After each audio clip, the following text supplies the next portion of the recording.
Malamig pa ho ba sa Japan ngayon? Malamig po. Malamig. Ilang degrees po dyan sa Japan? Eto 22 degree po today. Malamig, no? Parang Malamig po. Oo. Yung Opo. summer naman po kasi dyan, June yung summer, no? Oo, opo, opo. Ah, sa ngayon po, But, dito ako sa programa natin ay, kasi wala po kayong asawa wala po. Separated po kami past 15 years. sa hapon. Sa hapon po. Sa hapon. Ilan po anak ninyo, ma'am? Eto, apat po. 4. Andyan po Eto, lahat sa may Japan. mga, may mga asawa na po. Separated po bali divorce po kayo nun. Divorce po. Of course, divorce. Matagal na rin Ay, po kayong single, no? opo. Ah, hindi niyo po ba na-try na makipag ano? Ap, Ah, ap, boyfriend sa makipag, Pinoy? wala po kasi 17 years old pa lang po ako, nandito na ako sa Japan po. Hmm. Nagta-talent pa ako dati. Okay. So naging asawa niyo po talaga yung hapon. Opo, yung hapon po. After po sa kanya, hindi na po kayo nag-boyfriend ulit? Hindi na po. Hindi pa. Okay. Never po kayo nagka-boyfriend ng Pinoy. Wala po, wala. Mm. Never po. Ilang taon na ho kayo, ma'am? Matanda na, DJ. 47 na po. 47? Yes. Hindi pa matanda. Matanda yung ganun na maglakad, oh. Ano ba yan? Yung guba na po. Oh. So, ilang taon na nga po kayong single mother, ma'am? Separated? Ay, eto, naghiwalay po kami 15 years. 15 years ago. Yeah. Yes. So, bakit ho? Sobrang busy po kayo, hindi po kayo nakahanap ng boyfriend? Kasi po, naghiwalay kami. Yung anak ko pong bunso, 1 year and a half pa lang. Mm. Then yung mga anak ko sunod-sunod, Mm. eto, maliliit pa po. Then ngayon, pinag-aaral ko po muna Mm. hanggang nakatapos ng college. Mm. Hanggang sa ngayon, eto, tapos na po sila. Ang trabaho po nila is engineer po sila ng electric. Aha. So, puro mga lalaki? Pamilyado Mga na lahat? lalaki. Pamilya, isa lang po ang babae. Opo.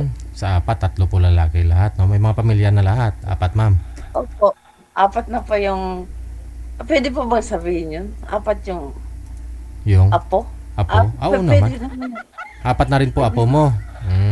Opo. Sino po yung kasama niyo po dyan? Kasi may mga pamilya na ho yung mga anak mo. Ako lang po mag-isa dito. Ano na po sila, hindi sila pwedeng tumira sa bahay ko dahil ah, may mga sarili na po silang 'pag 19 at nag-19 na po ang ano dito, Mm. hindi na po puwedeng Mm. mag-ano dito sa Oo. nanay. Dapat independent na sila, no?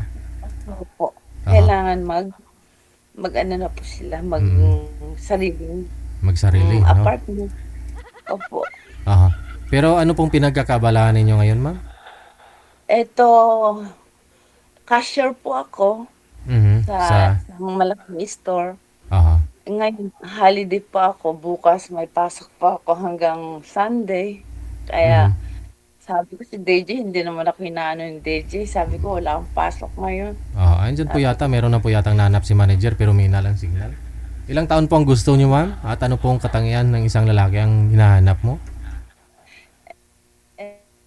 siyempre Eh, matagal na rin po akong ano, gusto ko yung maintindihin na tao at saka matatanggap ba niya ako. Kung sa mga anak ko po, wala namang problema. mhm. Mm, may mga sariling ano na po sila. Yung edad Ah, po, ilang taon po ang gusto niyo sa isang lalaki? ah, mga 55 o 56 ganyan. Okay. Saan po kayo dito sa Pilipinas, ma'am? Ah, taga taga Occidental Mindoro, Mangyan po. Nangyan. Pero hindi pa ako kayo nakakauwi dito? Kauwi ko lang po ng January, babalik pa ako ng August. Kasi po yung mga kapatid, pamilya nyo dito pa ho sila. Opo, patay na, wala na rin po yung mother, father ko, yung 5 kapatid ko wala na rin po. 5 na lang po ang natitira, ako po ang bunso. Bunso. Opo. Sige, no? Mayroon na po ba siyang makausap, manager? Sige ho ma'am, pakibaba po muna ng tawag.